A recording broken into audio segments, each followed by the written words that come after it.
Welcome back to the channel, and in today's episode we're doing Married at First Sight, Season 11, Episode 9, Opening Up is Hard to Do. Let's recap and review. So our first couple we're going to talk about is Bennett and Amelia, and it started off with Amelia looking for ginger tea because Bennett was under the weather. He wasn't feeling well, and she said he was under the covers, and it was nice to see her out there actually going to get her hubby some tea to help him feel better. But it seems like Bennett has bounced back. He's up, he's cleaning, and they were pretty much just having some conversation. They were talking about how good they were feeling today because obviously, as we found out, they have decided to have sex. So this is our second couple because we know Woody and Amani has already crossed that threshold. So now our next couple that has now finally crossed that threshold is Amelia and Bennett. And they asked Bennett, so did you do the do? And he was like, yeah, we did it. And he is adequately satisfied. And she was just as happy about it. They didn't go into detail, which they shouldn't. Hey, that's their private business. But it was nice to see that these two finally consummated their marriage, because we were wondering when that was going to take place. They have so much chemistry. They're so happy together. And I thought this was cute that when they were sitting down having a meal, Bennett was asking for some soy sauce. And he was like, if you pass me the soy sauce, I definitely fall in love with you. And she was dangling that packet of soy sauce. It was so cute. They were having so much fun together. But, it's not really anything major to say about this couple. I mean, just basically what, the questions that they were addressing, which one of the questions was about falling in love. And how do you know? And this is a question that each of the couple have to answer, and we'll cover that when we get to the other couples. But, Bennett asked, how do you know that you're in love? And Amelia was like, it depends on the connection, how much compatibility we have, the joy and the happiness that I feel from it. And then when he answered the question, he said it would be a point where he feel at ease. He's passionate. He feels comfortable talking about it. And the fact that the person, in this case, Amelia, is receptive to him, he finds that that's one way to actually get there. And, she says she feels the same with no amendment. More growth is needed, though, as she said, though. But they asked about, have you ever had love at first sight? And Bennett, at first, he said it never happened. But then as he continued to think about it, he was like, yeah, I think for a short time it did. Oh, yeah, it happened. And it was interesting that Bennett says, because she asked, well, did the person do something in particular to make you feel that way? And he said that the person that I'm referring to made me laugh a whole lot. And it's interesting how they cut to the scene where Amelia was laughing when they first met. So I'm assuming that Bennett is talking about her. So I definitely think he definitely loved her. I don't know about in love with her yet because it is still early. It's only been, about 3 weeks, I think now. Almost 3 weeks. So love is there, but they're not in love with each other. But he did say one way he knows that they're having eye contact. And that's how they're getting closer. These two are so cute. They are perfectly matched. So I know when the experts saw Amelia and they saw Bennett, they definitely knew, oh yeah, we got to put these two together. So, I really like this couple. I'm going to rate them because I usually rate couples in my other shows that I do a commentary on. And I'm going to give them a perfect 10. Right now, nothing's perfect, but from what we see, it's a 10. So they woke up in this next scene and, they were saying their good mornings.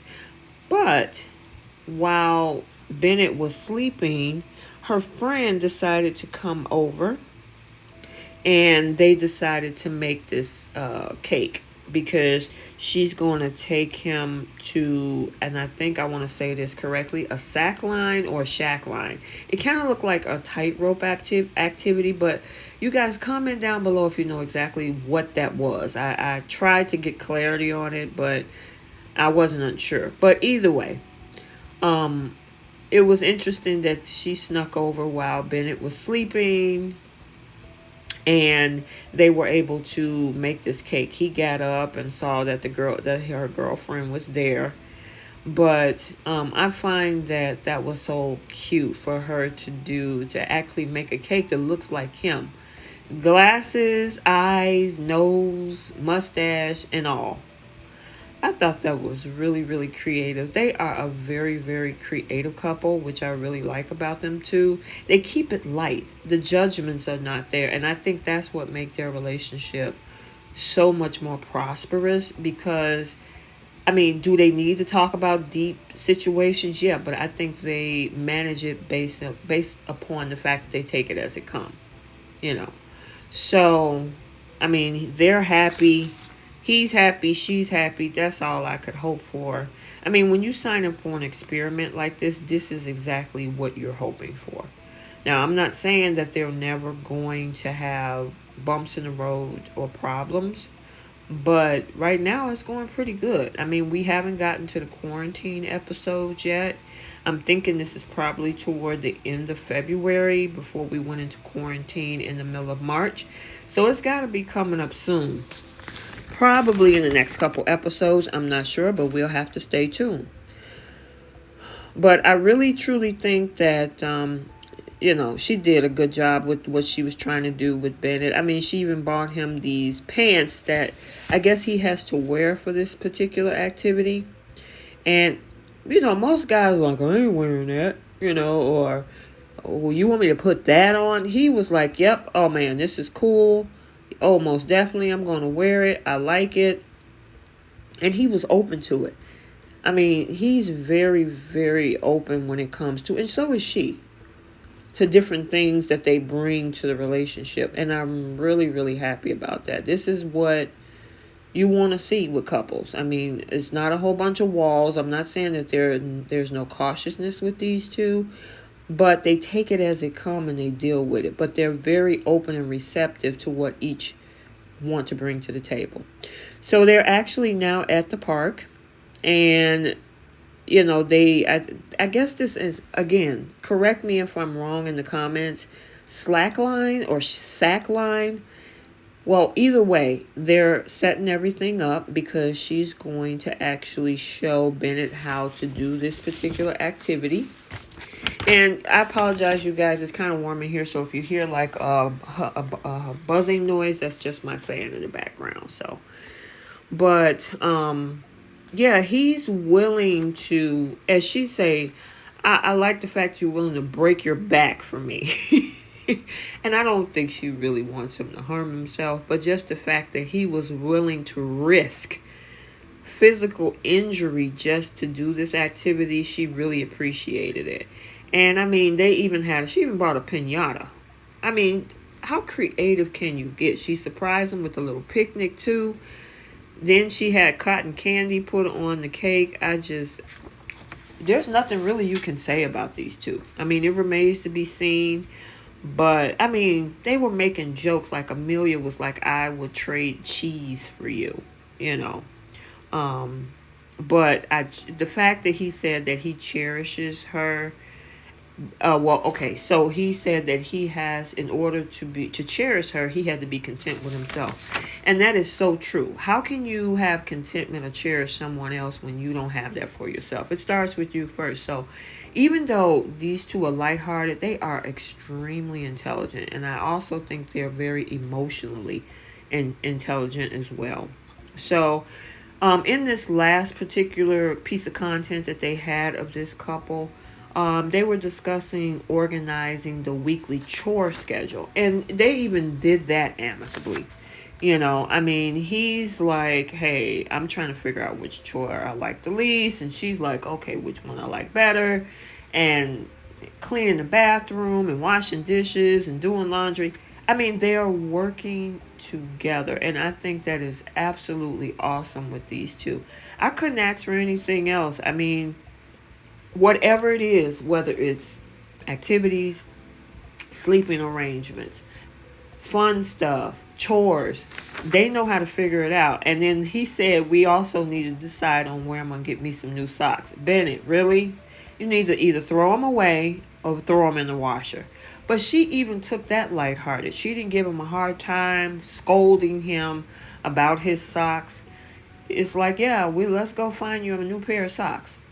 I like that lighthearted mentality. I'm not saying don't address deeper issues, which I believe that they're more than capable of handling. It's just that when it comes, there's not a lot of judgment in this relationship. They take each other as they are. So let's talk about our next couple, Amani and Woody. This is one of my other favorite couples. And with these two, it was interesting. I don't know if you guys watch Unfiltered, because one thing interesting that Woody said is that he has always been in position, because he's the life of the party, of have to proving himself. And he likes the fact that when people see him for the inside person that he is, it's a shock to other people, which we saw last week. But I just wanted to throw that in. So in this particular situation, they actually have pedicures together. And I mean, they told Amani, his friends, is like, he's big on appearances. So he's not going to go out looking crazy. And he ain't going to let you go out looking crazy. And she likes the fact that she can actually do these types of things with her husband. Because a lot of guys, I mean, and there are guys that, because I do know some myself, who do go get manis and petties. They're not getting the paint and all, but they get the cleansing of the feet, and then, of course, the manicuring of the nails. But they talked about the hair situation, too, that Pastor Cal was in on, I think it was either last week or a week before last. I think it was last week. But, she brought that up again when they were at the spa, where she was like, okay, I'm also going to change my hair. And he was like, well, what you going to do? She's like, I'm going to go on bald. And he didn't tell her that she couldn't. He just said, well, what do you think about that? Don't you think that's a little extreme? And it wasn't a situation of a fight, like, no, you're not cutting your hair. I told you, you're not cutting your hair. He just let it be. He expressed how he felt, but there was a boundary with that. And that's exactly what I had been saying a week or so ago with that previous episode. It wasn't that he was being an authoritarian. He said just communicate about it. That's it. So anywho, she was saying that, my husband is so crazy, and she loved every bit of that crazy Woody, which I like that she's not judging him. She's seeing him for who he is. She accepts his personality. Does she think a little bit? And I'll talk about this when she goes on that walk with Olivia. But she does think he's a little bit out there, but she likes it. I mean, she even asked him, hey, what color should I pick? And he was like, hey, the purple looks good on that melanin. So that's how that's supposed. It's a discussion. It's not you going to do what I tell you to do. And that was never what Woody was trying to intend with that. Again, that's my opinion.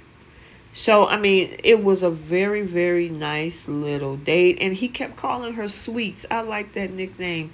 She had been complaining about the way her nails and her toes look. And he was listening. And so he decided to take his wife. And he did it too, because he does this all the time as well, and get a mani and pedi together. So I thought that was so cool. So they also had to do an activity that, of course, the experts had them to do. And they had the whole conversation about, have you been in love? And Woody was like, yeah, I've been in love twice. And she was like, well, how do you know you're in love? And his explanation was pretty interesting. He says, when I think more about her than I think about myself, and I'm usually doing things that I normally don't do. And usually, I mean, can love go deeper than that? Absolutely. But the short answer is pretty much similarly as he stated. And some of the things that he did, he put into action. Getting up, fixing a nice breakfast, and making sure that the girl that he had feeling for, because remember, he said he wasn't in love, he had love for her, and then he said, yes, I love you. I mean, and he started out that way, and a lot of people was like, oh, well, he's just trying to get this or get that. Well, she was also open to that as well. So it wasn't him being aggressively with that. Did he want that? Yes, but so did she. So he asked her the question, and this is when the table kind of shifted a little bit. She was like, he said, well, do you love me? And Amani was, well, I like you. I'm kind of holding myself back because I'm afraid to, because of the past situations that I've been in. Now, here's the thing, because when they were in Mexico, Amani told him when they went out to dinner, I am not going to make you pay and hold over your head the mistakes of my past. But in all actuality, it's still there. And granted, of course, she made up for that. And at that moment, Woody felt some kind of way about that. He felt that it sucked that, she is making him pay for the mistakes of somebody in his past. And that's why normally it's good for people to at least, if not completely, heal from everything that you've been through with the previous person, because it's not fair to hold the new person hostage based on the deeds that your ex had done. And I mean, he did. It kind of sunk in with him. I mean, when he had his interview with production, he was like, it sucked. I'm trying to do my best because I'm coming in all in, and she wants to hold back because she's scared, and I got to, basically pay for the actions of someone in her past. And I mean, honestly, we do know what her past consisted of. This guy, he was married and she had no clue. So I get that. But she needed to deal with that before bringing that in with somebody else. Okay? So, I mean, honestly, I don't think it was a deal breaker for him. It was just a little bit of kind of like a small gut punch to him. Because, he figured like he's all in. I'm putting my emotions on the table. And you're holding back. So then Amani had a little conversation with Olivia. They went looking for alligators. And she was basically talking about her relationship with Olivia on, they do have differences. The thing is that he's hype all the time. And she's like that with her friends, but she has to have some downtime. But she does find that what they have is growing more and more, and she's getting more and more attracted to him. And, that she even feel butterflies, and she was hoping that, they could feel that, she could feel that too. And so she decided to fix a dinner because she knew that kind of gut punched Woody a little bit. And so she decided to create like a small, quick romantic dinner. She lit some candles, put the candles out and everything so she can show him. Some people, I will say, and he walked in very, very surprised and very, very happy. But just because a person maybe can't verbalize it, you gotta watch their actions, because their actions can show love in it. So even though Amani may think, I'm holding back and I feel a little bit reserved, but her actions is showing that she's definitely growing towards love with Woody. And I really, really like the fact that she was able to do that, because here's a guy, she realizes that Woody is going all in, and then you say, well, I'm not there with you yet. So, of course, somebody's going to feel some kind of way. I don't think that Woody expected her to say the exact same thing, but he wanted to know from her expression. And she did that with this dinner. I really love the fact that that's what she decided to do. And, he was happy about that. I really like this. I mean, and I'm going to rate this couple as well I'm gonna give them. I'm gonna give them a 10. I'm gonna put them up there with Amelia and Bennett. I'll say a 9.5 because there's some things they have to work on in regards to their reactiveness. Because just as much as she was reactive about the hair conversation, he's just as reactive about the whole thing with the love conversation. So I think if they kind of take a lighthearted approach, and maybe if he asks questions like, well, what would make you get to that point, instead of saying, oh my God, it sucks, she didn't say it. And the same thing with her, like they did with the Pastor Cal conversation. Why are you in this state of mind about about having communication and no surprises? So I'll say a 9.5 with them because they need to work on asking those extra questions before they react to certain things that are being said. But overall, I still really like this couple. They're at the top of my list. I just want them to stay this way. I've seen next week previews, but you know how editing can be, and it'd be something totally different.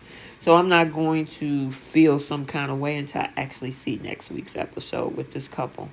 But other than that, you guys comment down below what you think about Woody and Amani and how this whole thing was handled today with the whole I love you question. But she's pleased. I like the way she giggles and blush when anytime she talk about her Woodrow. So other than that, that's all I got for this couple. But I want to hear what you guys think about Woody and Amani as well. So let's move on to Brett and Olivia. So they didn't get a lot of sleep the previous night before. You could tell because Olivia looks tired. But I guess their cats had another idea. I think she said they had a siesta, that they were partying hardy at 3 o'clock in the morning. So the cats kept them up.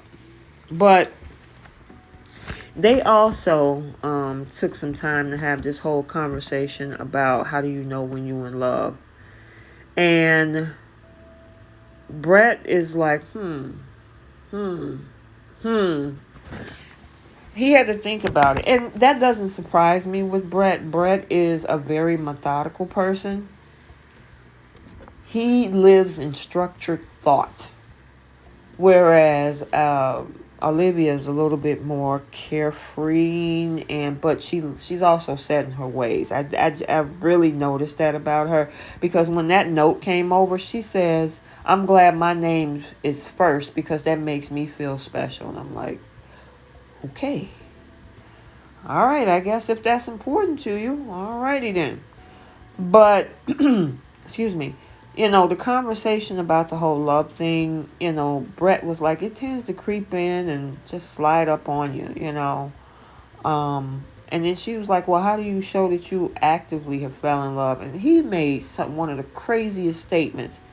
Sexy underwear dancing and flossing. And I'm like, really, Brett?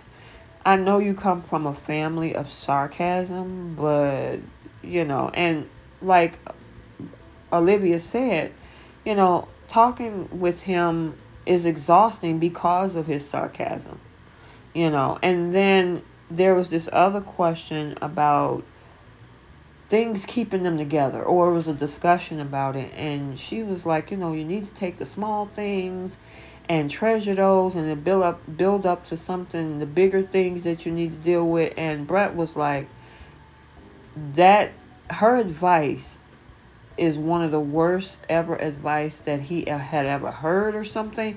I know he put it in a different framework, but it really disappointed her. And listen, Brett, I get the whole financial lifestyle thing, but that whole sarcasm thing, when somebody's trying to have a deep conversation with you, you need to be in the moment. Jokes are okay if you're trying to make light of something, but she really wanted to know what your thoughts was in regards to that, But he feels, hey, I was A-okay with what I said, what I did. And honestly, Brett, the small things do count.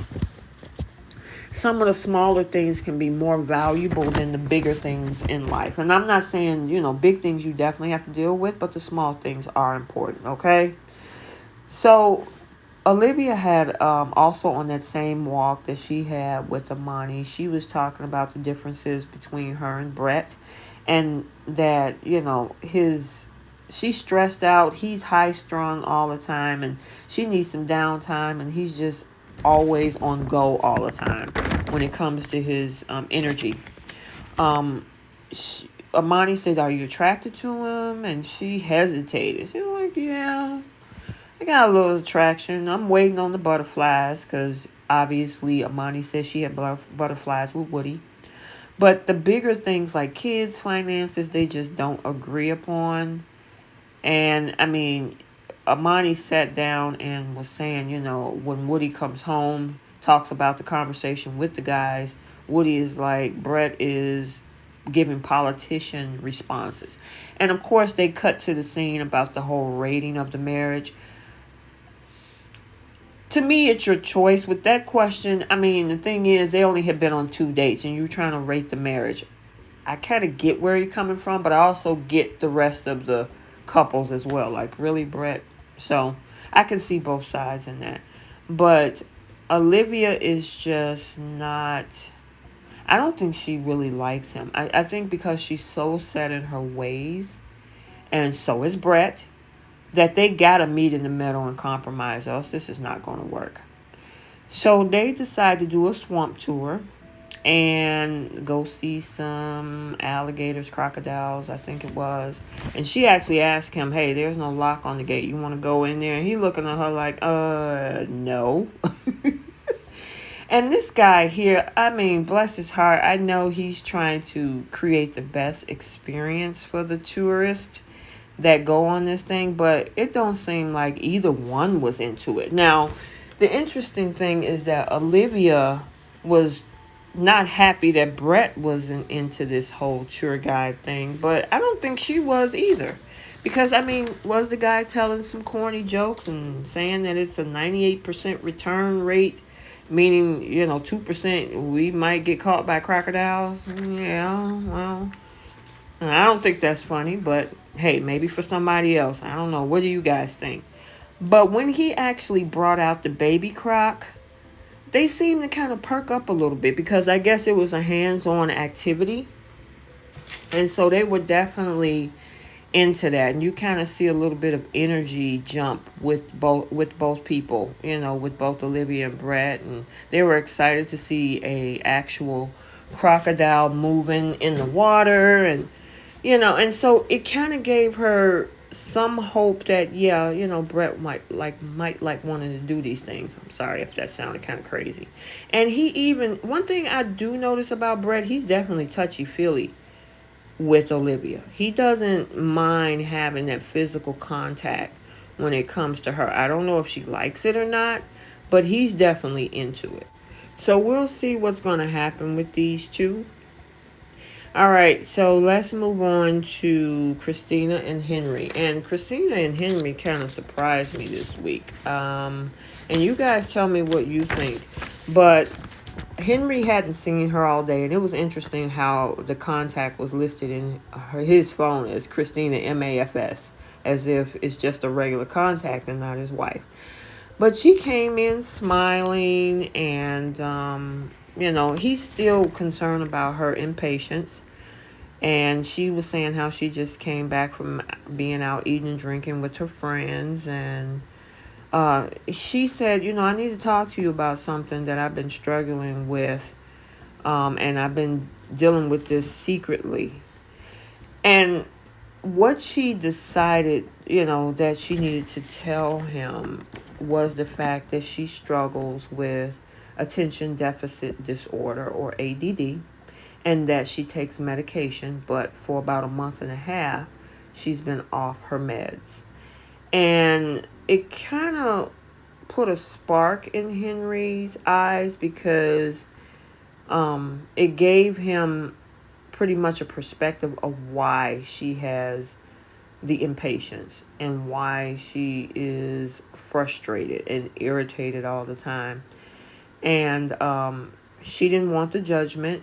You know, he's saying that, hey, I'm glad to know the situation. How long have you been off? And of course, she says she's been off for a month and a half.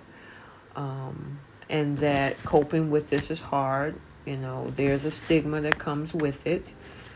And how, she was ashamed. Her mom really doesn't like her taking prescription medication, so she got off of it. But Henry basically was very comforting. He didn't shut down. He didn't get quiet. He was like, hey, don't be ashamed.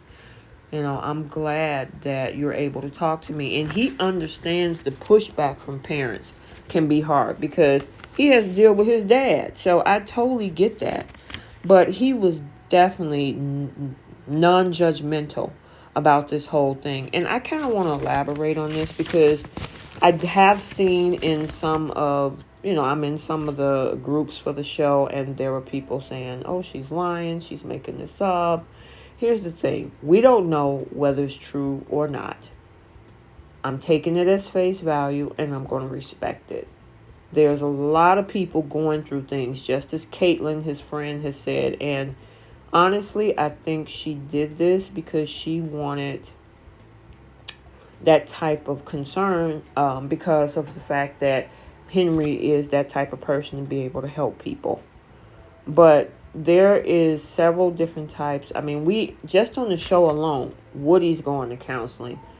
Miles is suffering from clinical depression. These are real issues.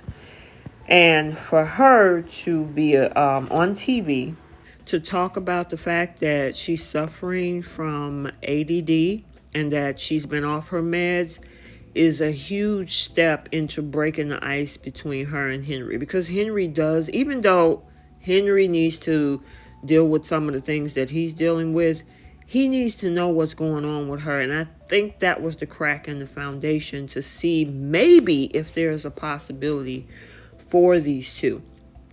They did get on the conversation about how do you know when you're in love, and Henry was like, you just know it when you know it. There is no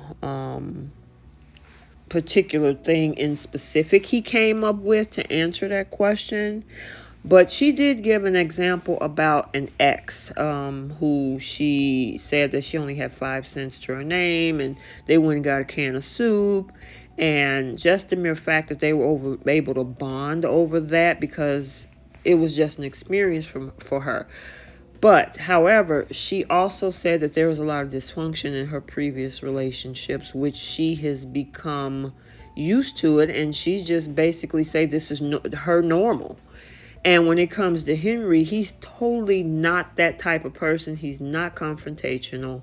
He doesn't get into heavy arguments and things like that. And so she actually said that she can kind of see why the experts put the two of them together, because Henry would be that person to actually bring her back down to earth. So I don't know if that's, it's going to manifest itself as time go along to see if in fact this is the case, with the two of them.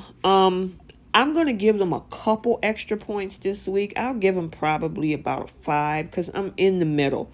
I mean, she's starting to let some walls down. And I mean, seeing Henry, she's actually finding him attractive. She likes him. So, I mean, we'll see how it goes. I mean, is she going to eventually go back to the Christina that we saw before? But I honestly do think that some of the behaviors that Henry has triggered that, though. Because if he's not talking and you're talking, that's anybody. You're going to want some feedback back. And he wasn't giving her that.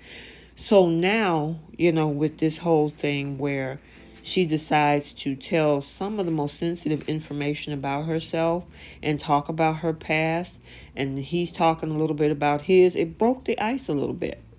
So she decided to do one of the things that he likes to do, which is golfing. So she took him on a little golfing excursion. And I think that was a little icebreaker too, because, it's something that he definitely feels more comfortable about doing. He's an excellent golfer. So why not put him in an element where Christina can actually see him comfortable? And the fact that they actually touch hands, he was trying to show her how to play. She wasn't impatient or anything. I'm assuming maybe she took some medication, before, because she seemed extremely different than what she has been. So I'm hoping this is a step forward for them. But just the fact that they're actually able to touch each other, they haven't kissed or had sex or anything like that, but just the fact that they're able to be in close proximity with each other, I really truly think if they relax and let go, Henry decides to come out of his shell, and Christina decides to continue what she needs to do to help her feel emotionally healthy. These two might can go somewhere. I really didn't think, because I was criticizing Dr. Pepper for putting these two together, because Pastor Kell was also against these two, but I don't know. Like I said, I'm still in the middle. I'm giving them a 5, but I'm seeing a little bit of something here. I think once they kind of give into each other, then they may tend to be able to gel together. That's all I can say. You guys, let me know what you think. Yeah, so I thought I saw a little bit of spark between these two. I actually see Henry smiling, which especially when looking at her, and she's looking and feeling some kind of way too. From his facial expressions, it looked like he's seeing Christina in a different light, and she's a lot more relaxed. So I'm hoping maybe, what do you guys think? Let me know. So let's talk about their other activity, where actually Henry decides to take Christina salsa dancing because she likes to dance. Now, granted, she don't know how to salsa dance, but just the fact that she likes to dance, Henry thought that this was a great idea for the two of them. And she was definitely more than receptive. She didn't talk bad about him and what he's doing and sounding condescending, which we had seen in previous episodes when Henry was learning something new. And the fact that they could actually touch each other, I'm shocked. Just as some people were shocked about Woody, I'm shocked about this couple. And the fact that they were very open to, there was some scenes where they were actually physically, he put his arm around her and she was smiling. I'm a little shocked. So again, I'm still at a 5. I'm not giving them anything above a 5 right now. But just that intimate touch in this particular scene, with his hands actually physically touching her upper back, and they're holding hands and they're close to close, face to face. If they could actually break down their walls, they might be a decent couple. I know I'm going to get some flack in the comments, but this is just my thought. I'm hoping that maybe something changes with these two. But it remains to be seen. I know that there are future previews about some things that she wasn't honest about. So we'll get to see that. But who knows? That may be editing. Because leave it up to production. They have a way of editing. Even when she touched his face, he was smiling. I thought it was so cute. So let's talk about this last couple. This last couple is Miles and Karen. And so we're going to talk about these two. They had some interesting dialogue in this particular episode. So Miles decided to do something extremely nice for Karen. What he decided to do was to have his friend Chef John come by and fix a meal for Karen, because he always had told Chef John that if he ever met somebody extremely special, he wanted him to do that. So this was an opportunity that he decided to do. And to also teach him how to cook, because Karen has been cooking. And from previous episodes, she'd been up in the middle of the night cooking redfish and potatoes and all that other good stuff at midnight for him. So he wanted to return the favor. and learn how to cook himself. And I thought that was pretty cool. This guy is extremely creative when it comes to figuring out things to do for Karen. And she was definitely into it. You know, he was trying to chop up that, I think it was cheese, and he was talking about, I'm scared. And she looking at him like, really? Scared? Well, I mean, yeah, if you got a sharp knife, I think you would be if you don't know what you're doing. But anywho, so they, making the salad, and, she was like, I could get used to this. I mean, having somebody come by cooking once a month, or him actually doing it, cooking her a nice dinner. She thought that it was awesome, and that food looked good too. I'm allergic to shellfish, but you guys tell me if that particular meal looked good. And even that little cameo that he had, she was really basically telling him, hey, I can look forward to some of this pretty often. If you want to do this once a month, hey, I'm going to let you have access to the kitchen. Okay. So they got ready to sit down for their meal, and they decided to have some conversation. And one of the things that Miles said about her, he said, one of the favorite things about you is your love of food. And she kind of laughed because she was like, what do you mean my love of food? But, the fact that she loves to eat. And hey, there's this stigma that women don't like to eat in front of men. I don't know where that came from. That's not my thought. I love to eat. I do. I like to eat healthy, but I love to eat. But the thing is that, she's happy about the dinners. So let's move on and talk about this whole thing where they also had to talk about how do you know when you're in love. And Karen is like, when it's at the point when I can trust, I can feel safe, and I'm able to dig deep when it comes. And I don't honestly, to be honest with you guys, I really don't think Karen was ready for this experiment. Granted, I appreciate the fact that she wanted to take it slow. But you know what? Before I even get into that, I'll touch on that a little bit. But let's talk about her asking about Miles' childhood. And he said pretty much his childhood was pretty happy. His parents moved around a lot. They divorced when he was 9. Both of the parents were hurt. He was always caught in the middle of his parents. And as he got older, being in college and as an adult son, he began to burn out. And Karen is like, well, I see these things in you already. You're a nurturing type. You're trying to, take care of everybody. She don't want him to be Superman, and that he needs a balance. And she also said that being too much of a pleaser is a turnoff.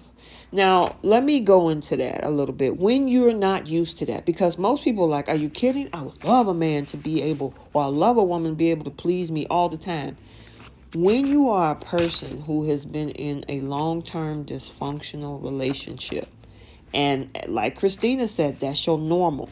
When you're not used to that and you come across somebody who is the opposite, you don't know what to do with that. And that kind of piggybacks on that same conversation that her and Miles had at the grocery store. Because, honestly, he's like, hey, I'm enjoying shopping with my wife. She's enjoying shopping with him. And she actually said, a man sharing their feelings so openly is a turnoff. And honestly, there has been a stereotype with men is that pretty much they don't have any feelings. Humans, male or females, both have emotions. Now, the thing is, are you emotionally intelligent? Which is what Miles was saying. He said, I feel that I'm emotionally intelligent. Maybe he is a giver, but sometimes you got to know how to balance that, Miles. Because if you give too much, in some cases, people that see that as a weakness can take advantage of you. I'm not telling you to change yourself, but you also got to know who to use that with. However, in this situation with Karen, he's trying to be a husband. He's buying into this entire experiment. She's not there yet. And this whole thing about him not being masculine enough, a emotionally unavailable man A physically aggressive, negative man is not the definition of masculine. Guys, I mean, you guys can comment, what is your definition of masculinity down in the comments? Because her definition is definitely way off than what Miles see this is. I'm not saying that he shouldn't be extremely emotional. I think there's some balance, like I said about Miles a few minutes ago, but there's also some balance that needs to happen on Karen's end. On, like Pastor Cal said, there's this whole preconceived notion on how they expect or their partner's supposed to behave. And honestly, that's not fair, because how did that work for you when you were in the previous situation with the guy who went out and had a child with someone else, and you were with that guy for 4 or 5 years? That's not normal. It's not good.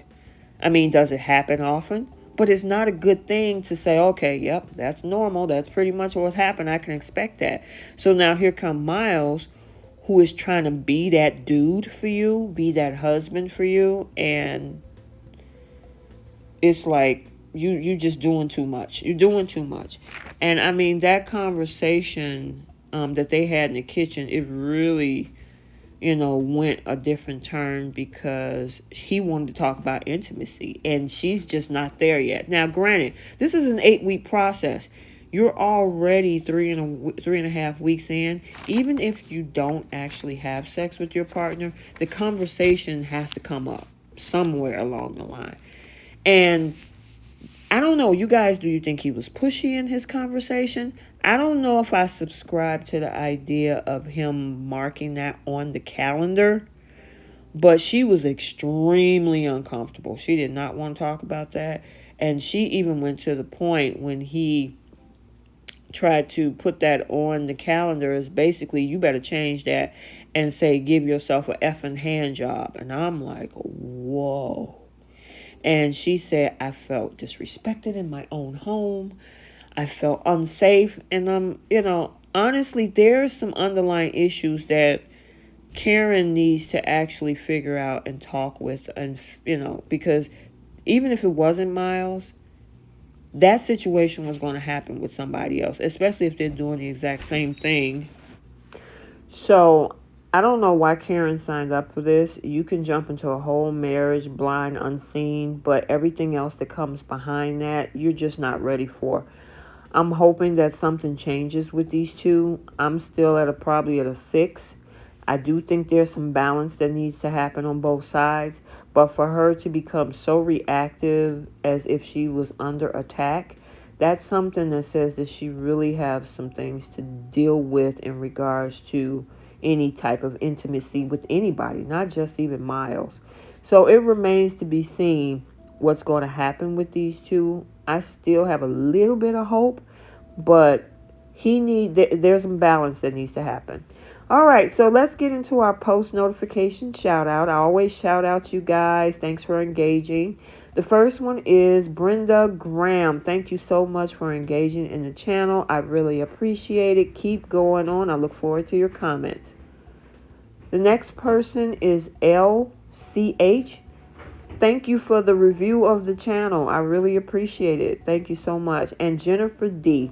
Thank you so much for all your engagement. I saw all of the comments that you put in the last video. So if you want to get shouted out, like, comment, and subscribe, and we will see you soon.